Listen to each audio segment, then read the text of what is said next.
آج واقعہ ہوا وہ اس معاملے کا محرک ہے۔ جو شہادتیں آج ہوئیں انہوں نے خان صاحب کو انتہائی مغموم کیا ہے، انہوں نے تمام شہیدوں کی ان کے درجات کی بلندی کی دعا کی ہے، اپنے غم کا اظہار کیا ہے اور اس عزم کا تہیہ کیا ہے، اعلان کیا ہے کہ آئندہ ہم بہتر پالیسی اپنا سکیں گے وفاقی حکومت کی سطح پہ، اور صوبائی حکومت جو ہے وہ وفاقی حکومت کی رہنمائی کر سکے گی اس حوالے سے۔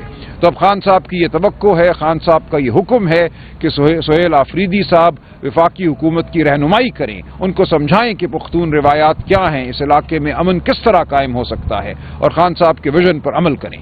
ہے کہ وہ آلریڈی طالبان نواز ہے اور وہ طالبان کا سہولت کار بھی رہا ہے، تو پھر اس کے ساتھ ساتھ ان کے خلاف جو ہے وہ FIA سائبر کرائم میں فروری 2024 میں ایک کیس بھی ہے، آپ اس کو کیسے دیکھتے ہیں؟ سلمان اکرم رجب صاحب، اس سے ایک سوال لے لیں کہ جو موجودہ KPK کی صورتحال ہے بڑی نازک صورتحال ہے، ایسے میں KPK وزیر اعلیٰ کو تبدیل کر کے نیا وزیر اعلیٰ لگائیں گے تو صورتحال کے اوپر منفی اثرات نہیں پڑیں گے؟ نہیں، کوئی منفی اثرات نہیں پڑیں گے۔ دیکھیں، یہ ایک بالکل لغو الزام ہے کہ وہ طالبان نواز ہیں۔ خان صاحب یہ بات کرتے ہیں کہ ہم نے اپنے لوگوں کے جان اور مال کی حفاظت کرنی ہے، وہ کیسے ہوگی؟ وہ ایسے نہیں ہوگی کہ ایک ڈرون حملہ آپ ان پہ کریں، وہ پھر آپ کے اوپر حملے کریں، دہشت گردی کریں۔ یہ عمل تو ہو چکا نا، 21-22 ملٹری آپریشن آپ کر چکے ہیں پچھلے 10-12 سال میں، کوئی نتیجہ نہیں۔ ہر چند مہینوں کے بعد اعلان ہوتا ہے کہ یہ علاقہ اب دہشت گردی سے پاک ہو گیا، اور اس کے چند دنوں کے بعد وہاں پھر ایک اور واقعہ ہو جاتا ہے۔ تو ہمیں بیٹھ کر بحیثیت قوم سوچنا ہوگا کہ اس مسئلے کا حل کیا ہے۔ افغانستان کوئی ایسی چیز نہیں ہے جس کو ہم اپنے سے دور کر سکیں، وہ ہمارے پڑوسی ہیں، ایک تمدن ہے یہاں پہ، ایک کلچر ہے، یہاں کی روایات ہیں، یہاں کی سوچ ہے، اس سب کو جب تک آپ ساتھ لے کر نہیں چلیں گے کوئی دیر پا حل ممکن نہیں ہوگا۔ مجھے بھی حکم دیا ہے کہ اس حوالے سے میں بات آپ کے سامنے رکھوں۔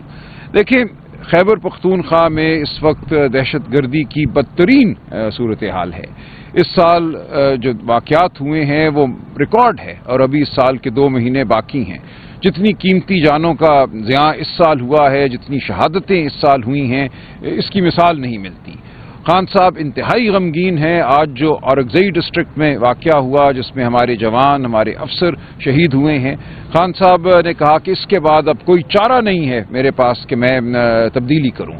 خان صاحب نے یاد دلایا کہ پچھلے کئی 2 سالوں سے، 2.25 سالوں سے ان کا اصرار رہا ہے، ان کا یہ موقف رہا ہے کہ جو وفاقی حکومت کا ایک طریقہ ہے، جو وفاقی حکومت نے ایک پالیسی اپنائی ہوئی ہے جو بالکل غلط پالیسی ہے، خیبر پختونخوا حکومت اپنے آپ کو اس پالیسی سے دور کرے، اور یہ پالیسی جنگ و جدل کی پالیسی ہے۔ اس تمام عرصے میں خان صاحب نے کہا کہ ہم نے بار بار یہ کہا ہے کہ 3 سٹیک ہولڈر ہیں، جب تک ان کو شامل نہیں کیا جائے گا خیبر پختونخوا اور پورے پاکستان میں امن نہیں ہوگا۔ اور یہ 3 سٹیک ہولڈر ہمارے قبائل ہیں، جو ایکس فاٹا کے علاقے ہیں، وہاں کے بسنے والے لوگ ہیں، افغان حکومت ہے اور افغان عوام ہیں۔ ہم نے جس طریقے سے افغان مہاجرین کو پاکستان بدر کیا، بے عزتی کی ان کی، اس سے ہم نے ایک ایسی نفرت بوئی ہے جس کی کوئی ضرورت نہیں تھی۔ 40 سال ہم نے میزبانی کی، اور اس کے بعد ہم نے ایک ایسی حرکت کی جو خان صاحب کی نظر میں ناقابل معافی ہے۔ اسی طرح جو حکومت وہاں قائم ہوئی ہے اس سے ہم نے کوئی تعلق نہیں رکھا۔ خان صاحب نے یاد دلایا کہ بلاول بھٹو 1.25 سال وزیر خارجہ رہے، اور یہ ایک انتہائی اہم دور تھا، ایک دفعہ بھی وہ کابل نہیں گئے۔ اسی طرح جو وہاں کی حکومت ہے ان سے کوئی رابطہ نہیں رکھا گیا۔ خان صاحب نے اپنے دور حکومت میں 3.5 سال میں یاد دلایا کہ دہشت گردی تاریخ کی کم ترین سطح پہ تھی، اس ملک میں وہ حملے نہیں ہو رہے تھے جو آج ہو رہے ہیں، اور اس کی وجہ یہ تھی کہ انہوں نے اشرف غنی حکومت کے ساتھ ایک تعلق پیدا کیا، خود وہاں گئے، کابل گئے، اشرف غنی کو یہاں بلایا، اور اشرف غنی حکومت یاد رہے ایک پاکستان مخالف حکومت تھی جو را کے ساتھ مل کر کام کرتی تھی، لیکن اس کے باوجود اپنی پالیسی کی وجہ سے، حکمت عملی کی وجہ سے ہم نے اس ملک میں دہشت گردی نہیں ہونے دی۔ تو خان صاحب کو انتہائی افسوس ہے، دکھ ہے کہ ان کے ویژن پر عمل نہیں ہوا، اور خیبر پختونخوا حکومت اس طرح اپنے آپ کو وفاقی حکومت کی اور ایجنسیوں کی پالیسی سے دور نہیں کر سکی جیسا کہ ضروری تھا۔ یہ ایک ناقبت اندیش پالیسی ہے کہ بم مارو، گولہ مارو، ڈرون چلاؤ. یہ ایک ایسا ایک گرداب ہے، ایک سائیکل ہے کہ آج ہماری شہادتیں ہوئی ہیں، ہمارے جوان شہید ہوئے ہیں. اس کا ایک رد عمل یقیناً ہماری فورسز کی جانب سے آئے گا، اس کے نتیجے میں یہ عمل چلتا جائے گا، وہاں سے پھر کوئی رد عمل آئے گا. تو ایک ہی طریقہ ہے اس دہشت گردی کو ختم کرنے کا کہ ہم بیٹھیں اور اس معاملے کو اس کے بڑے تناظر میں دیکھیں، اس کو حل کریں. اور نئی جو اب حکومت قائم ہوگی خیبر پختونخوا میں، سہیل آفریدی صاحب وزیر اعلیٰ ہوں گے، خان صاحب کی توقع ہے کہ ایک نئی شروعات ہوگی اور ایک عقل کی بات ہوگی، افہام و تفہیم کی بات ہوگی، معاملات کو سمجھنے کی بات ہوگی. جو جرگے ہیں وہاں پہ، جو قبائل ہیں، ان سے معاونت حاصل کی جائے گی اور اس معاملے کو ایک دیرپا حل جو ہے وہ مہیا کیا جائے گا.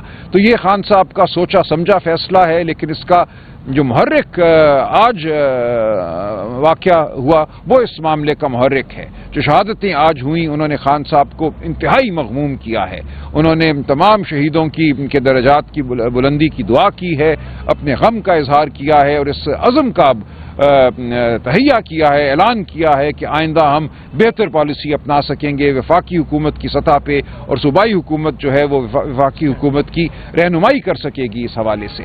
تو اب خان صاحب کی یہ توقع ہے، خان صاحب کا یہ حکم ہے کہ سہیل آفریدی صاحب وفاقی حکومت کی رہنمائی کریں، ان کو سمجھائیں کہ پختون روایات کیا ہیں، اس علاقے میں امن کس طرح قائم ہو سکتا ہے، اور خان صاحب کے ویژن پر عمل کریں. الزام ہے کہ وہ آلریڈی طالبان نواز ہے اور وہ طالبان کا سہولت کار بھی رہا ہے. تو پھر اس کے ساتھ ساتھ ان کے خلاف جو ہے وہ FIA سائبر کرائم میں فروری 2024 میں ایک کیس بھی ہے. آپ اس کو کیسے دیکھتے ہیں؟ سلمان اکرم رجا صاحب، اس سے بھی ایک سوال لے لیں کہ جو موجودہ KPK کی صورتحال ہے، بڑی نازک صورتحال ہے. ایسے میں KPK وزیر اعلیٰ کو تبدیل کر کے نیا وزیر اعلیٰ لگائیں گے تو صورتحال کے اوپر منفی اثرات نہیں پڑیں گے؟ نہیں، کوئی منفی اثرات نہیں پڑیں گے. دیکھیں، یہ ایک بالکل لغو الزام ہے کہ وہ طالبان نواز ہیں. خان صاحب یہ بات کرتے ہیں کہ ہم نے اپنے لوگوں کے جان اور مال کی حفاظت کرنی ہے. وہ کیسے ہوگی؟ وہ ایسے نہیں ہوگی کہ ایک ڈرون حملہ آپ ان پہ کریں، وہ پھر آپ کے اوپر حملے کریں، دہشت گردی کریں. یہ عمل تو ہو چکا نا، 21-22 ملٹری آپریشن آپ کر چکے ہیں پچھلے 10-12 سال میں، کوئی نتیجہ نہیں. ہر چند مہینوں کے بعد اعلان ہوتا ہے کہ یہ علاقہ اب دہشت گردی سے پاک ہو گیا، اور اس کے چند دنوں کے بعد وہاں پھر ایک اور واقعہ ہو جاتا ہے. تو ہمیں بیٹھ کر بحیثیت قوم سوچنا ہوگا کہ اس مسئلے کا حل کیا ہے. افغانستان کوئی ایسی چیز نہیں ہے جس کو ہم اپنے سے دور کر سکیں. وہ ہمارے پڑوسی ہیں، ایک تمدن ہے یہاں پہ، ایک کلچر ہے، یہاں کی روایات ہیں، یہاں کی سوچ ہے. اس سب کو جب تک آپ ساتھ لے کر نہیں چلیں گے کوئی دیر پا حل ممکن نہیں ہوگا.